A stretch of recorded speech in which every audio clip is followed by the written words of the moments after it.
So welcome everyone to day 6. I'm sorry there was a delay. I'm really hoping that this goes through now. And this is a really cool part of the brand challenge, which is all about brand photography and for you to think about booking that brand shoot that you've been putting off. Because high quality on brand imagery can elevate your brand instantly. So why is brand imagery important and how can it strengthen your business? So what I want to say also here is I know that not everyone has the budget for a brand shoot right now, but there are a lot of different photographers that do staggered packages. Even if you're booking someone for 2 hours just to get some really great portrait shots, that can be enough. But if you want to invest in anything to strengthen your brand, I suggest it's brand imagery. So if you are budgeting at the moment, I would save up, I would reallocate or plan ahead and get your brand shoot booked in. And if you are planning on DIYing your branding and your website and you do have a little bit of money, I would place it in getting a brand shoot, because having dodgy, mismatching brand imagery just automatically devalues the professionalism of your brand. And I'm going to go into it in a little more detail around how you have to have both the real representation of yourself and also the shiny representation of yourself. But yeah, having brand imagery is super important. If you are planning on investing in strategy, branding, and website design, then we would weave your shoot into the creative direction stage. So I work with my photographer Steph and my clients to do creative direction, planning, and execution of brand shoots. If I'm in the country, I can also be on set to help with styling. I used to be a set stylist and a still life shoot stylist. So if you are thinking of working with me, hold off on booking your brand shoot. So in my opinion, brand imagery is the make or break between your brand looking dodgy DIY or looking elevated and professional. And imagery evokes emotion. We all know this. Having an image that is pleasant to look at, but then also really represents who you are as a person, can really help to create a real connection with your audience. It's the visual representation of how you want to come across. And in this online world, it can often be the main way that your audience gets a sense for what you're really like. And I would say over anything else that the most important place to have high quality, consistent imagery is on your website. And this is because you want your website to be this whole experience of what the very best of your business is. And it needs to match with everything so that it's a really consistent experience throughout. So you can also use stock imagery. My favorite is pixels. I'm going to be doing another whole mini course on brand shoot that's going to be much more broad, and it's going to include how to store stock imagery. But if your brand does need representations of people or nature, or you're not quite ready to shoot, that is the possibility of using stock. You just have to be really careful in how you use and collect it. Now, this isn't to say that you need high resolution, squeaky clean imagery across the board. So your audience is still going to want to see you showing up as you. And I always make sure that I let people see the real me. No makeup, just being a normal person. And there's loads of ways that you can do this by talking on stories, reels, socials. Because we want to show people who we are when we are the representation of our brand. So when we're feeling strong, powerful, ready to go, makeup on. You don't even have to wear makeup on your brand shoot. I don't think I wore much. But feeling your most empowered self within your business.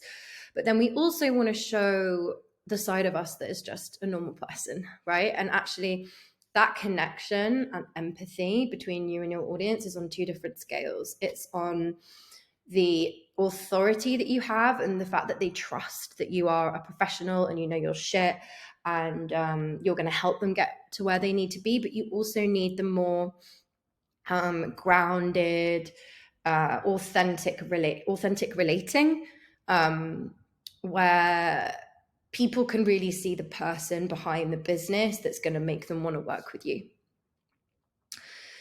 There are so many ways that having a brand shoot or brand imagery can help you strengthen your brand, and here are some of my favorites. So it helps you get clear on who you are. So you have to dig into how you want to show up as a business owner and a brand in order to plan your shoot, and this in itself is a great experience. Brings consistency, my favorite word, obviously.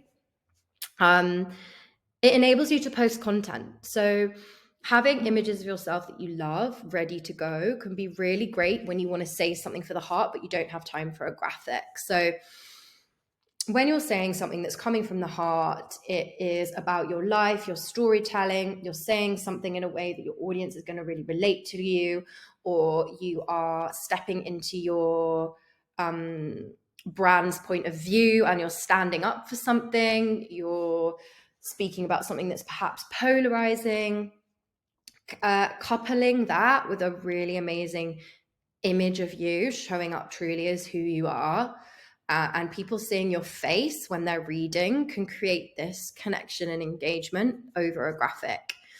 It also means that if you really want to get something out there and you don't have time for a graphic, just put a picture of yourself. It also boosts your confidence. So more often than not, when you work with the right photographer, it's going to help you to boost your confidence, because the process of shooting, when you get that album back, it's like, oh my God, is this really me? So it can give you that real boost and make you feel professional. And it will also help you increase your website conversion rate. So I've seen this happen before. Having professional imagery will not only make your website come to life, but it will support the words. So when we have words with an image that is supporting what you're saying, it strengthens the message. And vice versa. If you have a beautiful image, but then you have beautiful copy, images and copy go hand in hand. A lot of people either go for style over substance. You have to have a balance. Both are really powerful.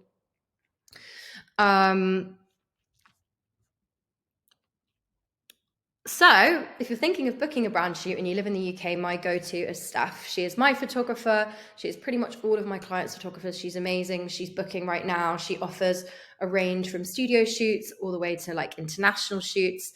I'm actually booking a studio shoot with her this year. And if you want to book with her, say I sent you and you get 10% off. So I'm going to be doing a bigger piece on how to plan, organize, enjoy, and succeed in your brand shoot, which I'll be sharing this year. But here are the first 3 steps that you can do to make sure that you're set up for success. So start to make a Pinterest board of inspo from location, clothing, poses, vibes, and props. This might seem obvious, but you can like sort them into files as well. And if you can't find anything on Pinterest to get you going, but you always see like really beautiful images on Instagram, or you have different people's websites that you see and you love their brand imagery, a little trick is to get the Pinterest widget up here. So it's an extension on Chrome. And then I'm going to go on Pandora's site here. Say you love the images from Pandora's site. And you want to take some inspiration from some of her poses, maybe. We can click the pin button and it will basically pull up all the images that are on this site. And what you can do is click the ones that you like, click next. You can either add them to your existing board or you can create a new one. I'm just going to save them to this board here. And then just gonna go on Pinterest. So then you can go, I'm going to show you another trick as well. So here are like some images that I've pinned.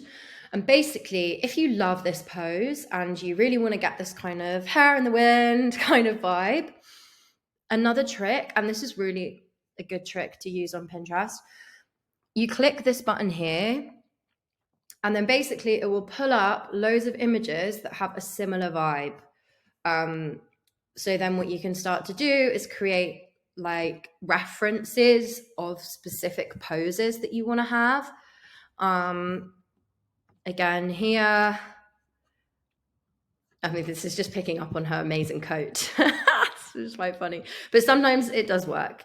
And then also what you can also do is once you're on here and you've added a few, you can basically scroll down. This is just giving me websites for some reason. But once you've built it up enough, you should be able to get recommended pins, basically.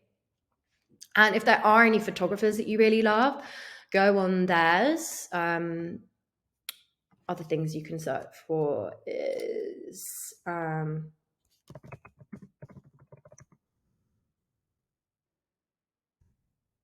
empowerment photography.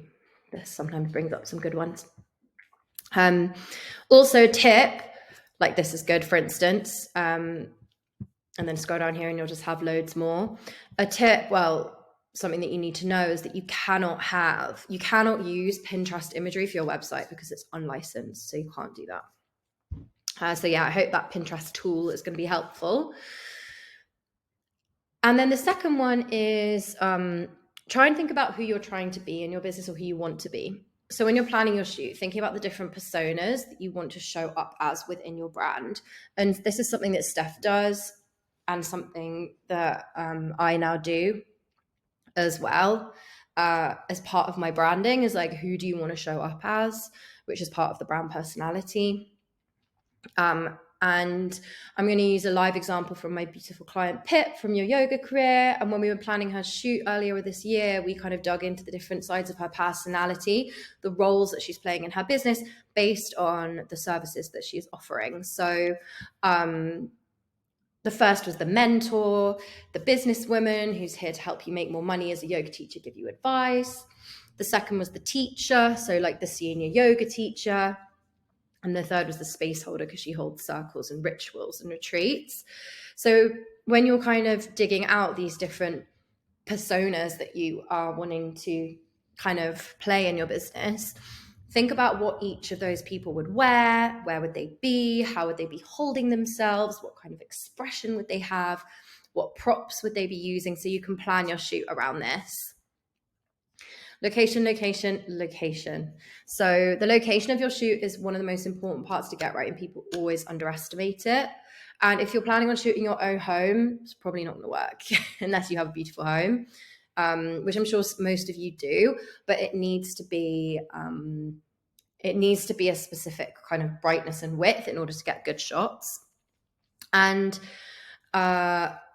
remember that your location should also be chosen in line with your brand colors, right? So the best is to just go plain, in my opinion. Plain wood, plain white, plain concrete. And location houses can be really pricey. Mine was like £1,000, but for the day, but I got like a year's worth of content out of it. But here are some other ways to get around having a location house. So you can use a studio. Studio shoots are generally cheaper. You can hire a studio for a few hours, and you can use a few key props, and you can get really clean, clear, beautiful imagery without the risk of the location not working out. I'm actually doing this with stuff because I'm rebranding. So I'm going to do this with stuff in February. Outdoors is always good. I used to shoot all my yoga content when I was a yoga teacher outdoors. You can have large, expansive spaces. You can use the sky and nature to play around and get beautiful, minimal images. Equally, you can also use urban areas, sometimes like staircases or against walls, or depending on the vibe of your brand, doing an outdoor shoot when you don't have money for a location house can sometimes be the best way to go. You can also rent a yoga studio for the day. There's loads in London who do day rate shoots. Another idea is to pick a cafe that you love the interiors of. One top tip is to find a yoga studio and a cafe that are near to each other, and then have one shoot where you can split your time over the two, where you can have some more minimal shots and then some more in-situation shots, depending on the work that you do, obviously. If you have a friend or a family member who has a great house, ask them if you can use it for the day. And then the final one is Airbnb. So you can often find really nice trendy spots on Airbnb, which you can rent for a couple of nights. And also you can turn it into like a mini photography retreat. So you can be like, okay, I'm also investing in me coming up to London, or if you already live there, and I'm gonna treat myself to working on the business, having a couple of nights in a nice Airbnb, and also getting my shoot done. So time to get planning. I can't wait to see what your brand shoot looks like. If this is something that's interesting to you, and you are planning your shoot, there's going to be a low cost guide on planning your shoot from concept all the way through to execution. So yeah, I hope this was helpful. I'm sorry it's late. If you have any questions, let me know, and I'll see you tomorrow for day 7.